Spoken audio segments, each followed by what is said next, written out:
And we are live. Hello, Dr. David Lee. Thank you so much for joining me. We are going to be talking about some really interesting stuff today because a lot of the work you do is involved in trying to get people to a better place in life when we live in this horrendous environment of being a sandwich generation pulled in all different directions. So let me give you a quick introduction because, and I am going to read this because you've done an awful lot of stuff. So excuse me reading. I don't normally do this. Normally I remember, but not today. So Dr. Lee David, you are a GP, CBT therapist and author of well-being books and for all age groups and also for the healthcare professionals as well, which you've done a lot of work with over the last few years.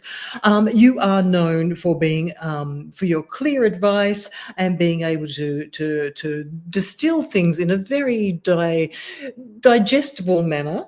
You're also a regular speaker at conferences and in the media, and you host a podcast called The Choice Space, where you discuss the realities of modern life and give down-to-earth tips on some of the things that we can practically do to support our health and well-being, which is crucial at the moment because literally we are that generation that, we're working hard. Some of us have got sick parents. Some of us have got small kids, teenage kids. We are literally pulled in every direction. So when people come into your clinic, what are you seeing? Well, I see exactly what you just described there, Fiona, which is we see an individual person. And I think the first thing to say is, seeing perimenopausal women, their physical health is one piece of the jigsaw, and it's a really important piece, but it is a piece of a whole person. So what I see is a person, and that person brings all sorts of things. They bring responsibilities, they bring pressures, they're often carers, as you say, they're upward caring, maybe for frail elderly parents, they may be caring for children, maybe they're teens, maybe they're also grieving children leaving home, and there's that whole sort of transition period around life. And often actually what I'm seeing is that women in this period are also quite senior at work often and carrying lots of responsibility, because actually it's a time of life where people do have amazing skills and capabilities, and so then increased pressure there too. And it's just this sense of trying to hold it all. And I feel like, you just think about the word, the sandwich generation, and it feels like, if it is a sandwich, the bits of the bread get very thick, and then the bit in the middle, which is the person, gets squashed by the weight of all the other things that are being held. And so whether it's looking after our physical health, whether it's looking after our mental health, whatever choices we make, I think they end up being the last thing that we do, or they don't get done at all. They get squeezed out.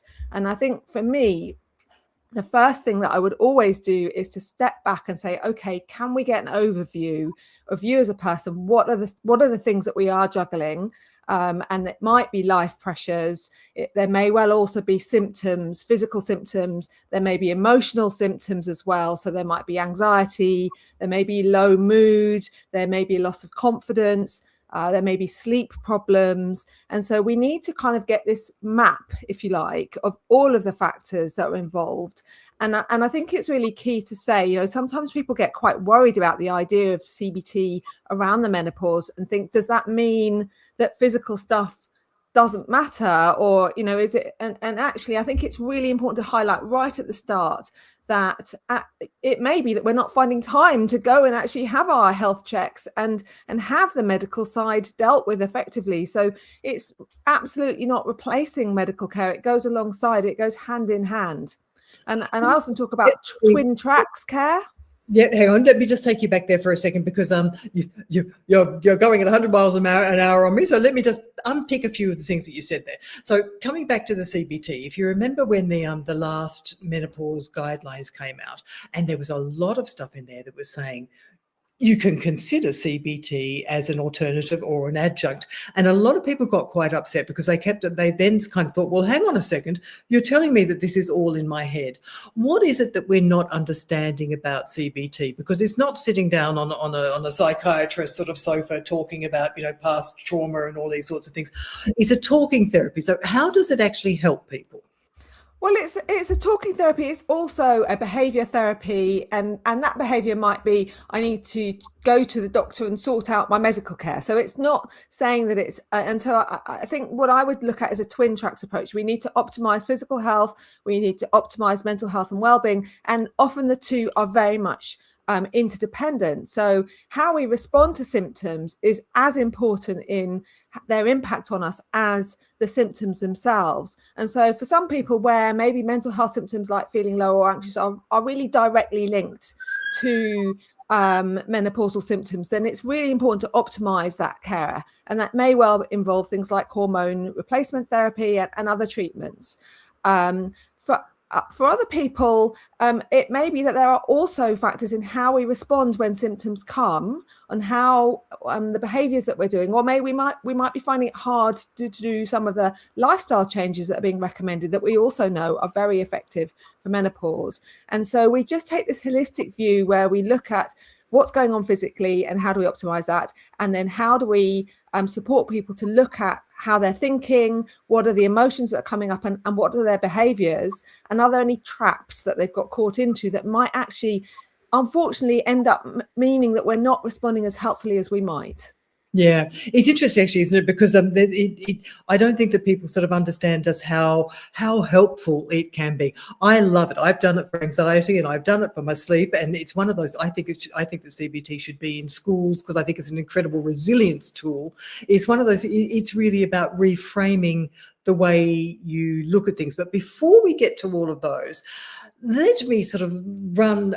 When you said we're unpacking people's really busy lives, they're coming in and they're going, oh my God, I've got all of these horrendous things happening. Let's sort of break it down. But we're often thrown, and I know I've done this a million times myself when I do posts, the platitude is thrown out. It's like, well, prioritise sleep. And as somebody came back to me the other day and sort of said, gee, you don't think I already thought of that?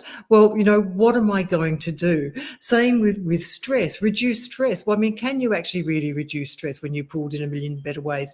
Is it then about coping better with them?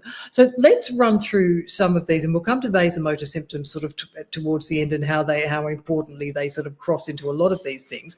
But let's have a look at sleep for a start. So we've got all of those sleep hygiene things that we know about, lighter clothes, dark, quiet room, layered bed sheets or whatever. What if we've gone past that stage where sort of, I'm waking up at 3 o'clock, I'm not going back to sleep again, I'm staring at the ceiling and I'm worrying about the fact that tomorrow my life is going to be ruined and I'm not going to be able to cope at work? What do we do? What are the practical things that we can actually do to improve our situation? Yeah, so it's worth saying that all the things that we mentioned, the sleep hygiene, the having the dark room, those are really fundamental things that we need to do. And then there are lots of other things that we can add on top of that. And if we've got to the point where we've actually developed insomnia, so our sleep is habitually problematic, so night after night after night, we're not getting great sleep, then it's likely that there are patterns that we've fallen into that are unfortunately worsening how we respond. Because actually you can be woken at night for lots of reasons and then get back to sleep. So it's not automatically the case that it's always. So if there are symptoms like night sweats, you're getting up to go to the loo, then yes, those symptoms can wake us at night. But what they don't have to do is lead to this really severe insomnia where we're getting very poor sleep and we're getting very stressed about our sleep. And I think that's where we often fall into a pattern that it can become a problem. There's really good evidence that CBT for insomnia, which is a kind of specific area of CBT, is very effective for people who have comorbid conditions, so anything going alongside that might be affecting sleep. So that's not just menopausal symptoms, it might be pain, it might be urinary symptoms, lots of things can affect us at night and mean that we wake up more often. But we know that the CBT for insomnia does help. So then we think about, okay, what does that look like? So I'm going to take you through I really like a model called CALMS, CALMS, which is a set of kind of strategies that we can use. It was written by a sleep insomnia specialist called Louise Berger, and she runs a sleep clinic and she's brilliant about sleep. So C stands for conditioned arousal. And what does that mean? It sounds a bit sort of long-winded, but basically what that means is if you lie in bed awake a lot, then you start to learn that bed means wake. It doesn't mean sleep. You just get used to being awake. So as soon as you go to bed, the brain's like, oh, time to wake up and party. And so instead of, for example, if that happens, going on our phone and scrolling, which wakes up the brain even more. And I'm just going to do a quick aside there because Louise, in fact, I did an episode with her and she was saying we hear a lot about blue light being the problem with phones and screens, but she was saying, and I think this is really interesting, it's not so much the light, it's more about what's on the phone that actually wakes us up. It just makes you angry again. I know if I did it, I'd get onto Instagram and I'd see something that would make me really angry again, and I'd spend the next 2 hours ruminating about how wrong that was. Exactly. So we see something political, we see something stressful, we see an email from work, we notice something else that we've got to do tomorrow, and suddenly we're like, oh, how am I going to fit all that in? So immediately our brain is completely woken up. So the rule about the conditioned arousal is that don't spend lots of time lying in bed awake or doing wakeful things. We need to start retraining the brain to go, no, bed is for sleep and just for being intimate. And so we just have to do that in bed.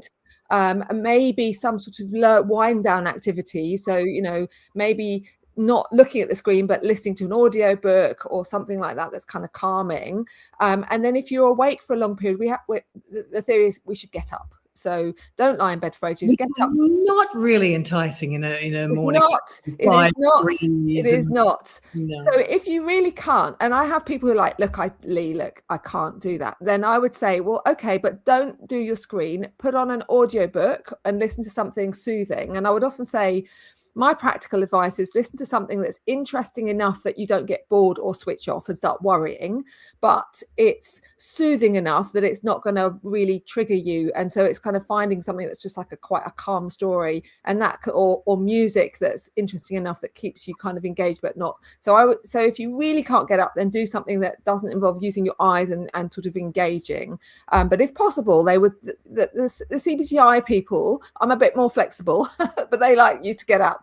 And then go back to bed and try again. A few more things. I won't do it in all detail, but I think there are some practical stuff here. So A is attempts to control, and that's just the idea that the more you try and force yourself to sleep, is the worse it'll be. And that's a bit like if you plant seeds in your garden and you go outside and you start shouting, grow, hurry up, and grow. They don't tend to grow any faster. And so actually we can't force ourselves to sleep. All we can do is create the conditions that will mean sleep will come if it comes. So we kind of have to let go of trying to control something that's outside our control and accept, I might not sleep, but you know what? Okay, I'm going to do my best and I'm going to create the conditions, and actually that's probably good enough. And so it's letting go of this pressured outcome, because the more I need to be asleep, the more awake you actually are, right? Question over here that's just come in, and this is actually a very good question. It's 4 a.m. is the time when I regularly wake up, and I'm wide awake and I'm and ready for a work day. Should I get up and start my day then? Is it, should we be going together better earlier? Is that our natural circadian rhythm? God help us, I could not bear that. Or is it better than are there other things that she could actually do, like reducing that anxiety and not feeling so wide awake, or that didn't involve getting up and thinking, right, my day has started? So there's lots of options around that. And what I'd be doing is mapping out the sleep and trying to get a sleep, a timetable. So I'd say, okay, for the next few nights, keep a track of roughly what time you go to bed, roughly what time you fall asleep, how many times you wake up, at what times they are, and what time you finally wake up, and then what time you get up. And then you'll get a rough idea of how much time you're asleep and how much time you're awake. And what that can do is, it may be that this person is going to bed quite early because they're worried about not sleeping enough. And so they're ending up going to bed 9 o'clock. Oh, 8:30, I'm so tired, I'm dropping off. Or maybe they're dozing in the evening in front of the TV. I know I get so tired in the evening, I've actually had to start knitting when I'm watching TV to stop myself falling, because that little movement, it keeps me awake. Otherwise I'll drop off and then I don't sleep very well at night. So It's also quite relaxing, actually, too, isn't it? Just, 100%. I'm going to show you something which is really insulting to people who knit and crochet, but and you will laugh, but I've just become a grandmother, and I thought before the baby was born that I would attempt to do the right thing that a grandmother should do, and that is crochet a blanket. So one day when we were running our education course, while we were in between the talks and things like that, I thought I'll have my first go at crocheting since I was about 12. And this sad looking thing was the result. So I thought, this is incredibly insulting. Well, I'll get rid of that. And so one other night I sat down and I thought, okay, I'm going to have a go at this while I'm watching TV. And it did improve. I got to this stage, but I found it so relaxing. I actually slept like a baby that night. And what I would say is that is the goal of doing that crochet. It is lovely to get, we're not necessarily trying to be employed as crocheters, your whatever the word is. Really, So it's kind of like, can I just do this? So we need to take the pressure off, and this is back to that expectations in life. We're often quite perfectionists. We want to get it right. We want that crochet to be right. We want our sleep to be right. We want our kids to be okay. We want our jobs to be okay. And so we're really focusing on getting all these perfect outcomes, and that focus on the future, that focus on, is this good enough?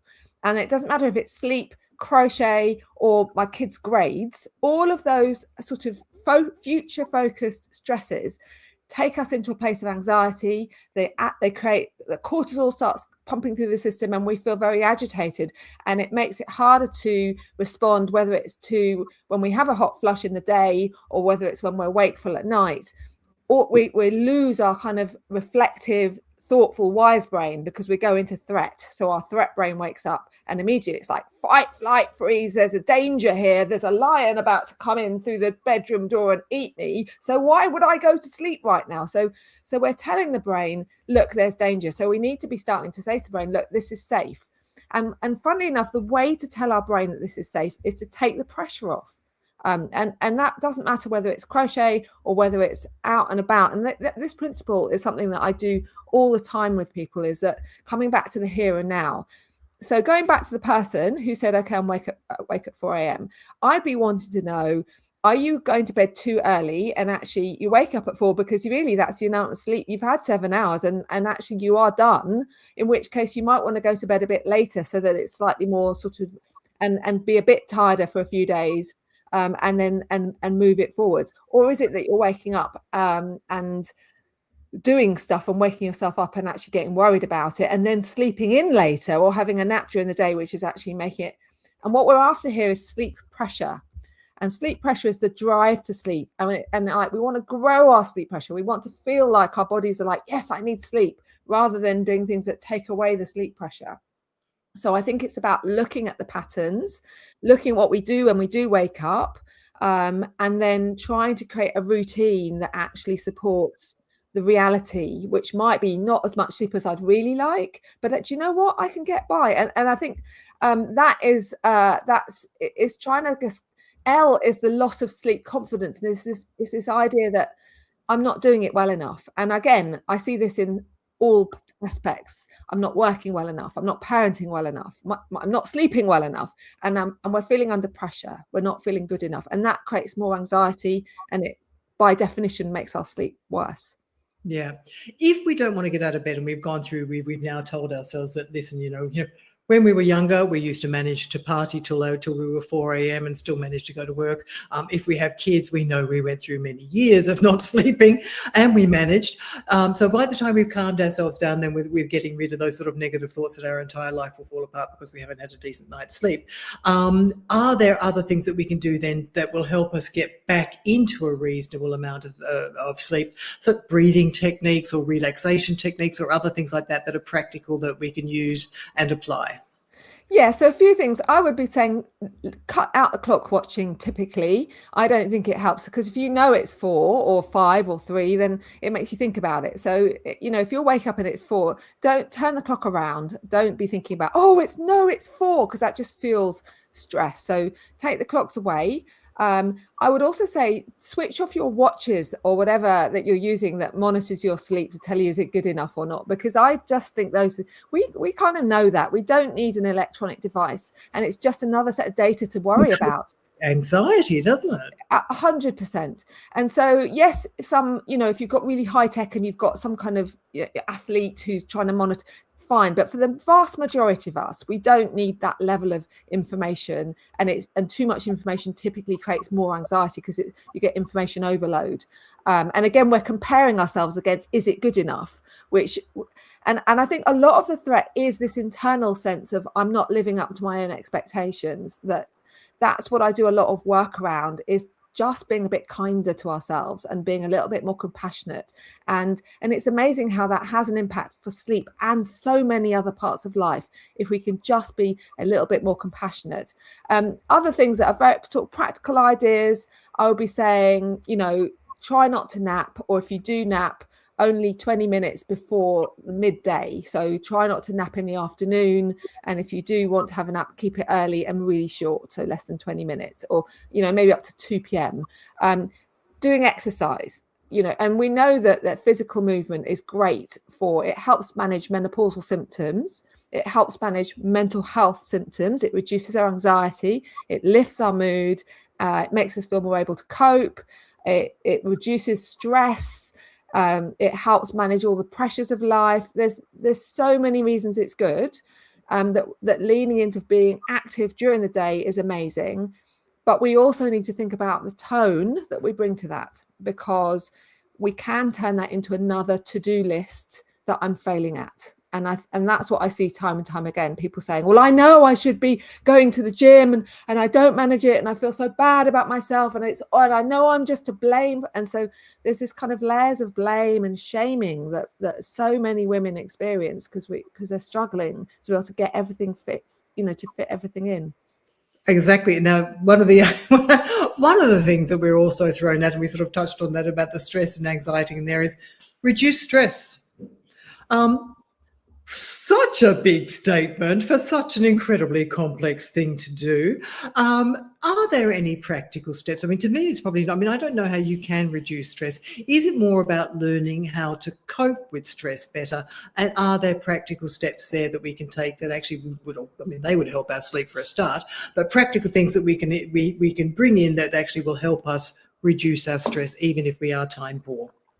Well, I think I'd change that, because I think reducing stress sets up a very difficult thing, and it means that it's a kind of a pass fail. If you feel stressed and you're telling yourself I'm supposed to reduce stress, and then you feel a bit stressed because you've had 6 emails and the kids have got loads to do, and your mum's had a fall, then why wouldn't you be stressed? So I feel like that is not necessarily the goal. I think regulating our distress is a much more helpful idea. And what that means is I'm going to notice if I'm in threat, and I'm going to help manage the difficult feelings that arise. Now, that doesn't mean getting rid of them, because sometimes it's actually sadness might be a sense of loss. It might be grief, for example. And so why would we want to get rid of that? I think feeling better doesn't mean not having emotions. It means understanding what they are and then thinking about how do I move my life in a positive direction. So I reframe it immediately to say, can we learn how to name what's going on for us? Can we start to create some understanding? Is this anxiety? Am I worrying about stuff that's perhaps, am I catastrophizing? Am I imagining worst case scenarios that are actually not going to happen? And can I bring my attention back? So if we're thinking about the future and all these awful things that may or may not happen, we can't change the future, right? We're only in the present. So that's immediately out of our control. And our brains are capable of imagining the absolute wildest possibilities that are probably actually not going to happen. So I would be like, okay, let's come back to being more present. And being present is I'm going to be aware of how I'm feeling, and maybe I'm feeling a bit tense, I'm feeling a bit stressed, and then I can name that. I'm going to observe with my 5 senses, so I'm going to do some grounding to help myself regulate my feelings. So to slow exhale, create a little pause, notice my feet on the ground, maybe think, am I going into fight, flight, freeze? Oh, I've got to rush around. Just pause, let the shoulders back down, stretch your neck, just notice, okay, and maybe wriggle our toes, notice some colours, have a sip of our coffee, just drink it slowly, give yourself a moment. Okay, and then I would say, okay, what is actually important to focus on next? What does my wise men tell me I need to do? Now I've made a bit of space for distress. So instead of thinking, how do I get rid of all that stress, which I don't think is possible, we can Was say, this where you take up yoga, take up meditation? And I was thinking, I don't have an extra hour in a day to go to a class and lie on a mat and look at the ceiling. As much as I would really love to, it is just not going to happen. So basically, what you're saying is, then it can be almost like a mindfulness snack. exactly that. And then come back to, and mindfulness doesn't just have to be taking ourselves off. Now, if people want to go and do yoga, then amazing, I totally support it. But if they're like, do you know what, I'm struggling with that, then actually, yes, you can find a few minutes here or there. I would really encourage people to go outside, look at the sky, get a few breaths of fresh air, get some perspective, because that immediately regulates us. It makes us, and the thing is, if you think about your threat brain, when we go into threat, fight, flight, freeze, our amygdala, the part of the brain that triggers stress and threat is triggered. And all we can think about is danger and stress and worry. And it doesn't help us to deal with that very well, because it's only evolved to cope with this short-term risk. So what we need to do is settle that bit down and say, look, it's okay. I'm safe. This is stressful. This is difficult, but I don't have, this isn't a panic session. There isn't a lion about to eat me this minute. So I've got a bit of time to think about what to do. And if I can just give myself a minute, and then our wise brain will often show up a bit slower, a bit late to the party, but it will come and they'll be like, okay, right, mum's not well, so I need to phone the carer. I need to do this. Okay, I need to make sure that I've put something in place for that, and need to get some kids need some food. So okay, and breathe. This is a stressful day. This is how I'm going to approach it. So it doesn't eliminate the stress necessarily, but it does give us some space to be able to navigate how we address it. And then there is one more piece to that, which I think, and I'm interested whether you feel sort of recognize this, but is it that we're getting so caught up in everyone else's agenda that we're not actually prioritizing our own needs at all? We're kind of missing. And so is it something about giving ourselves permission to look after ourselves? Because if we don't, and actually I've just had this conversation with a family member who, because there's a lot of illness on one side of the family at the moment, I think, and I'm literally saying, if you don't look after yourself, you aren't going to be able to look after anybody else. You absolutely have to make some sort of time for yourself, even if it's 10, 15 minutes just to go for a walk around the block, just to clear your head. But I think that is right. We do tend to, because everybody's making demands all the time, and it's always us that's got to be providing for it. And it's really hard to actually sort of say, what, for a minute, I just need to step away. But it's an important coping skill. It is. And I think we sometimes get into this idea that there's a competition, like that, or that it's competitive, that if I'm caring, because we often hold this value, and I think it's a really lovely thing. A lot of the women I work with are very caring individuals, and they care a lot about their families, they care about their work, they care about their colleagues, their friends, their partners, and I think that's such a wonderful quality. But it feels like if I care for them, there's no room to care for me. And it's a bit like if you had a torch and you're just shining the torch on everybody else, that means that I have to be in the dark because I'm not allowed to be cared for if they're all being cared for. I don't have enough space. There's not enough light for all of us. And so the analogy I would give, instead of thinking that you can only shine the light in one direction, that we think about, okay, the value is, I care about everybody, and that includes me. So it's like having a nice night light that's on the table, that's got a warm glow. Everyone sat around the table. We are around that table as well as individuals, and our family and all the people we care about, all being lit up by the light. And if that's the case, if the value is I want to show up as a caring person, then actually that skill that we have with others, we can just start to bring ourselves into it. So it's not something we don't know how to do. It's actually the questions that we're just missing ourselves out of the equation. So it doesn't have to be me or them. It can be me and them. You know, how do I look after everyone in this complex world we live in? And I think as parents, a lot of the people I'm working with are parents of children of different ages.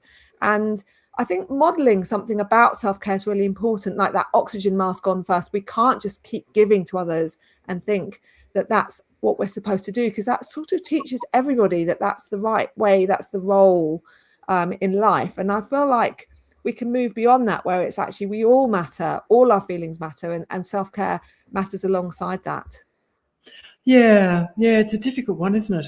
And especially when there are so many cultural things that come in this. Somebody posted something the other day saying it, and I think that this is probably across pretty much every culture, but women are expected in certain cultures to do, if there's a feast on, or if there's whatever it is, they have to do everything. They've got to serve everybody first. They've got to do this, and this is incredible pressure to be, not only holding down this incredible job and doing everything right, but also then being there to be the one that has to prepare and do and present and all of that kind of stuff. But sometimes there's nothing really wrong in sort of saying, can somebody help?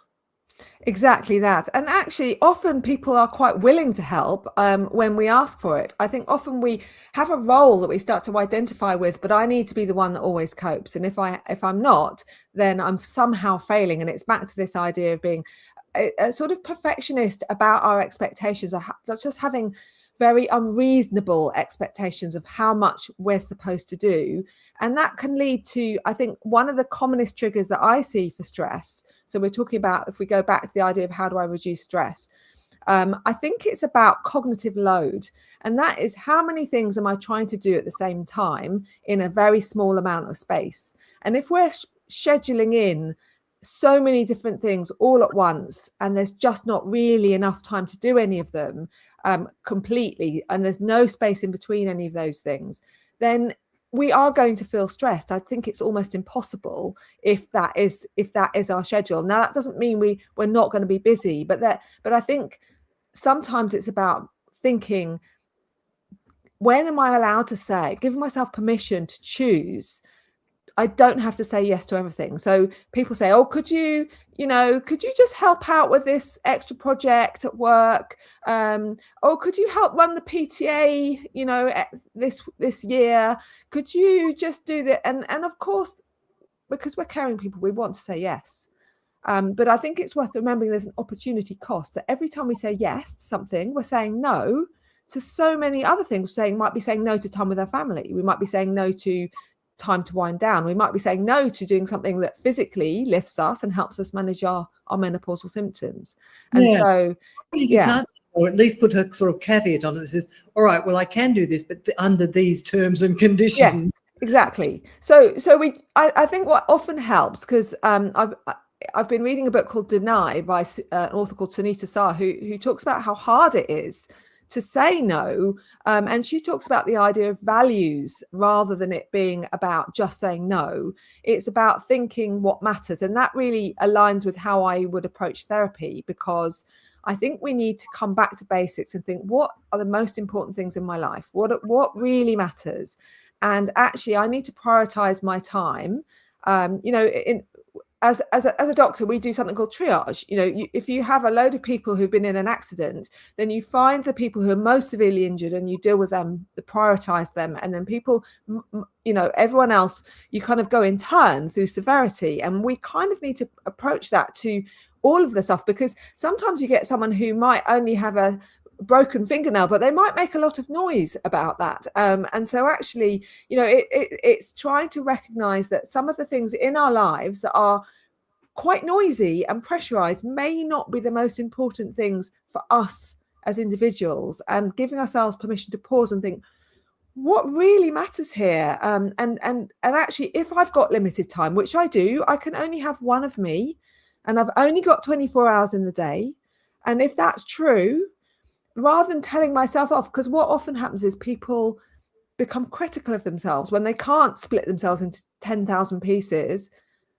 they give themselves up and think they're failing. They say, oh, I'm not good enough, I'm not doing this, oh, I did mess that up. And so we lose confidence. And I think that then has a big impact when we then get other symptoms. So for example, then we have vasomotor symptoms, which are just another thing to have to deal with. And it's just overload to have to then deal with physical symptoms at the same time as all of this other stuff. And Yeah, so creating some space is exactly. key. It is. It absolutely is. And you just described my life thing, because I always say, oh my God, I'm not doing anything well.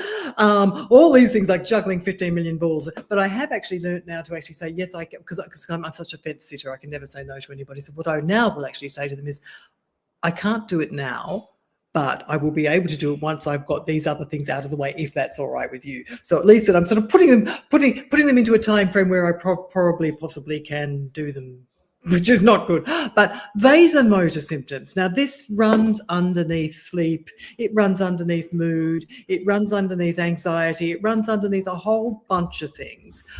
And we know that HRT is the gold standard for treating it, but there are many people who can't take it or choose not to take it. And also it doesn't get rid of all of them for a lot of people. What other things can we do then to help us cope with those that are going to help, stop us waking up at night in a night sweat, and also make us, if we are being drenched in sweat at work in the middle of a presentation or whatever, that we actually cope with them better? What can we do? Yeah, so I think the interesting thing about CBT with vasomotor symptoms is that it focuses, that the evidence suggests that it helps people feel less distressed about the symptoms. So they get less bothered by them. They're like, am I bothered? I'm not that worried about having them anymore. And so that is a relief in its own right, even if the symptoms are still present sometimes. We don't get so worked up. And I think you can imagine a vicious cycle where when someone gets very tense and anxious and stressed, they're more likely to have another one. And so you may well get a reduction in the number. So I think there's kind of two parts to that. And yes, as you say, having treatment can be really effective, and absolutely would encourage that. And some people choose not to, or they might not be able to have hormone replacement therapy, for example. And so we need to have other approaches, and we need to not be too perfectionist as well about, I mustn't ever have any. And we need to be realistic. So what would CBT do? Well, it would start to map them, and it would look at things like, when they come, what's the worst bit about it for me? And for a lot of people, it's a social anxiety. They start worrying about, how am I going to be perceived? And we know that with social anxiety, people tend to exaggerate in our minds. We don't just see ourselves looking a little bit hot and sweaty. We have a version of us looking bright red in the face, pouring with sweat, and like really kind of like a caricature version of what we might appear to others, when vast majority of the time others may not even notice, particularly because people are not actually that, they're not that good at noticing. And so one of the important things is to start to get people to reduce that sense of exaggeration of how bad they are, reduce the catastrophic meaning about what it means. If I had a symptom in a meeting, for example, it would be so humiliating.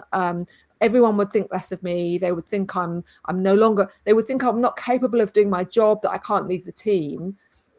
And so again, we'd reframe that to the idea that actually having symptoms is part of life. We're starting to normalize menopausal symptoms. There's a lot more conversation that I'm hearing in the workplaces around that. And actually, our worth is not dependent on whether we have a hot flush or not, right? No. It's based on the last 20 years or whatever, or longer, that we've been doing our job, and all our knowledge and experience. That does not get wiped out by a hot flush, okay? And so it's trying to remember that, I think, is really key. Yeah, absolutely. So much in these things, isn't there? I'm just going to touch on one more. I'm sorry if you can hear noise in the background, but I'm having a door replaced today, and there's work going on in the corridor outside me. So sorry if you can hear noise in the background. The other thing is, when it comes to losing weight and exercise more, this is a big one. Is it, well, just exercise more? It's like, when, how?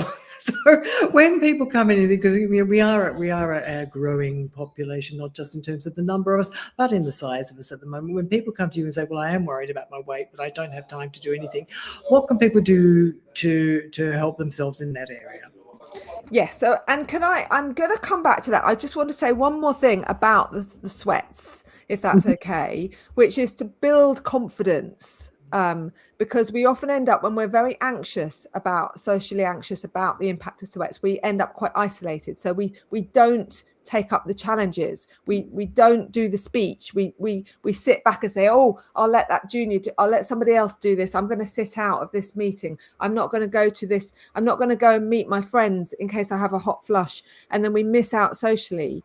And that can often lead to us getting quite low, very isolated, and it has a really negative impact on our self-esteem. So I just wanted to say that what's really important, and what we would spend quite a bit of time working on in therapy, would be a hierarchy of, we'd start really low. We start with something that, if you think about, I talk about the stretch zone, the comfort zone where we feel very safe, but we're not doing things that we need to be doing that are good for us. The stretch zone where we're just doing a little bit more, and then the overload zone where we don't want to go as far as that. So we're just putting one toe into the stretch zone and doing a bit more, which might mean we're starting to engage more socially. We're not avoiding as much stuff. We're doing things because they matter, rather than because anxiety is telling me I mustn't do this because of the flushes will be so humiliating. So we just need to start exposing ourselves to that and learning that actually people are quite nice, they're very accepting, that, or else they just don't notice. And actually we can only learn that by doing. So we do need to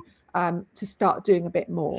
Does that make sense? Yeah, that absolutely makes sense. 100%. And I don't have time to exercise. Yes. So I think that comes back to what we were talking about before, which is what is happening in your day, and actually we might need to map that out. What are we making time for that could be reduced, and what is an actually priority? What are the most important things that we need to be doing? And it's not about pressure and saying, if you don't do this, it's bad, as much as saying, wow, that sounds really hard. You sound really busy. You sound quite tired.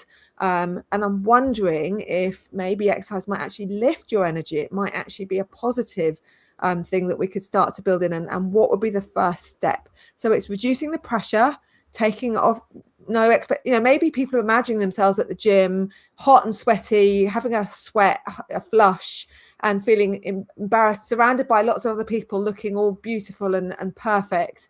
And so that might be our image. So we're doing an avoidant thing because of vasomotor symptoms, for example. So we need to look at, what are the barriers? Is it I'm too busy? Is it actually I'm quite fearful? Is it I'm quite low and I'm quite unmotivated to do exercise? And then we might look at, well, what else are we doing? And I would often find that people are doing other coping strategies for difficult feelings. So they might end up scrolling on their phones for quite long periods of time, for example, because they're tired.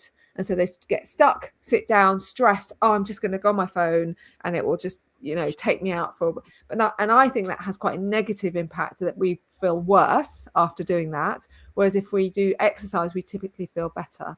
So I'd be looking at, well, what do you like doing, and what's the first tiny step? What would be the most micro thing that you could do that would get you moving a bit? Not exercise. Let's take that word away, because most people don't have a good relationship with that word. But moving our body is really good. And I like to think about moving our body for emotional regulation, not just for fitness. So we know that there's important things about, say, strength, as we age, that women need to be thinking about, maybe resistance movement. But if we're not anywhere close to that, then it doesn't help to pressurize on that. So I would say, yes, I love that idea. And I'm very much in favor of people lifting weights and being strong and not worrying about sort of not taking up space, but actually starting to have big muscles and take more space in the room, right? I think that's really great. But if someone's lost confidence and they're really anxious and tired, then I would start really small and maybe just going out for that walk, maybe getting somebody. Can you get a neighbor or a friend and plan to go? Can you join a really slow running club? And the final thing I'm going to say, and I know I'm talking a lot, but is to do it badly. Like your first crochet go, where it wasn't your perfect crochet, where it looked a bit sort of wobbly. That's the kind of exercise we should be trying to do. That is a perfect example. Yeah, you don't have to get up and run a marathon in 2 hours and 10 minutes. No. Not at all. So you don't even have to run at all. You might just walk, or you might run to a lamppost and then walk. It's Yeah, fine. exactly. Get off the bus to stop earlier, or walk between tube stations, or take the stairs between floors. Just little Yes. things, really. And if you can make it social, that's for me, that's the biggest thing that I find that people seem to find keeps them going if they struggle with it. If there's something fun about it, and the fun bit is not always the exercise. If people have not had a good relationship with movement, then we need to find another way to make it fun. And so it's not just about just push through and do it. It's like, well, what would make it more enjoyable for you? What would make it easier to say yes? And maybe it's doing a group class, maybe it's doing it somewhere quiet, maybe it's outdoors. If you are getting quite hot, then actually being in the fresh air and doing something outside can be much better, or an air-conditioned gym can feel good, or working out at home. If you're someone who struggles with that, then there's so many things on YouTube you can do. I was talking to someone, they do a walking workout, just on the spot. And you can do that even while you're watching TV, watching a movie. You can still get up and walk some steps. So it doesn't have to be either or. Yeah, exactly. Or if you're antisocial like me, because I hate exercising with other people, and going for a walk, a slow walk, just drives me absolutely batty. It's got to be fast or not at all. And so swimming. And I find it really, really mindful, because you bore yourself so much by the time you've gone up and down a pool 20 times that you've got nothing else to concentrate on but the bottom of the pool and the number of strokes it's taking you to get, because you've run through everything else really by the time you've done that. It can be very, very mindful. Definitely. And in fact, that comes back to what we were talking about, creating pauses in the day, that actually you don't have to. People think that mindfulness is about going off and sort of meditating and being zen and sort of having hours of time by themselves. But it might be being mindful, doing the washing up mindfully, for example, or stacking the dishwasher. And that can be, you can feel the heat as you take it out, you can hear the clink as you put it in. And so actually mindfulness is just about pausing and noticing what's here for me right now. And it's like, what can I see? What can I hear? What can I taste, touch, smell? What thoughts are in my mind? Not necessarily thinking them, but just labeling them. Okay, I'm having worry thoughts right now. I'm thinking about, or there's a lot. I'm thinking about this, and this. Okay, I've just labeled those. And are there any emotions? Yeah, actually, there's physically. Oh, I've got some tension in my chest. My tummy's a bit churning. Okay, and I feel a bit hot. And breathe. And I think those pauses can be incredibly powerful for regulating and reducing that ramping up of stress and pressure, which I think contributes to vasomotor symptoms, and it also contributes to that build-up of stress, because you just don't notice it till it's kind of up to here, and then it's really hard to get it down. So if you can pick it up before, then I think we've got a lot more chance of it being helpful. Yeah, very, very true. Take home messages, and just before somebody put over here, or go for a walk and crochet. And I was thinking, it couldn't make my crocheting being any worse, but just watch out for the potholes. I'm thinking, I think I'm not the most coordinated. I think I'd be flat on my face straight away if I tried to do that one. But I think it's do everybody has to be themselves. And do you know what? The one thing I think about therapy is everyone is so unique, and it is why it's a real sort of honor in a way to work with people, because you hear about people's individual kind of ideas and beliefs and how they live and the things they love to do. And you could not invent it. People are so unique. And I think people have to find their own thing that works for them. And it's not about what I think or you think. It's what actually, and we have to be quite creative. So I would really invite people to bring a sense of curiosity to, instead of this, I need to live up to this, I need to do that, which is all about threat, because then I'm not doing it well enough. Come back to being present and then being curious. I wonder what would happen if I tried. And then if it doesn't work out, we don't need to be like, oh no, it's just like, okay, all right, that's not, I've learned not that. And then try something else. And I think that kind of attitude can help us weave through, because life is so complex that there isn't a one size fits all. So we have to be able to play a little bit and be curious about, what can I do this week that will help me? Yeah, absolutely. Thank you so much for that. If people want to find you, where can they find you? And your books and things like that, where can they find those?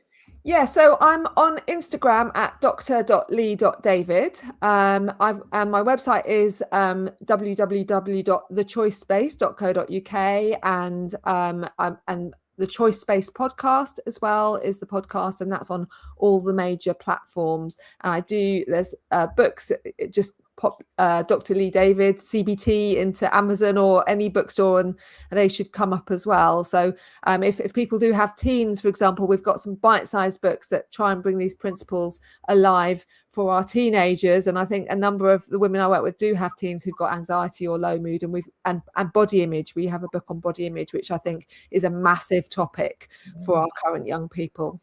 Yeah, absolutely. Brilliant. Thank you so much. And we should do this again. Definitely. All right. Thanks.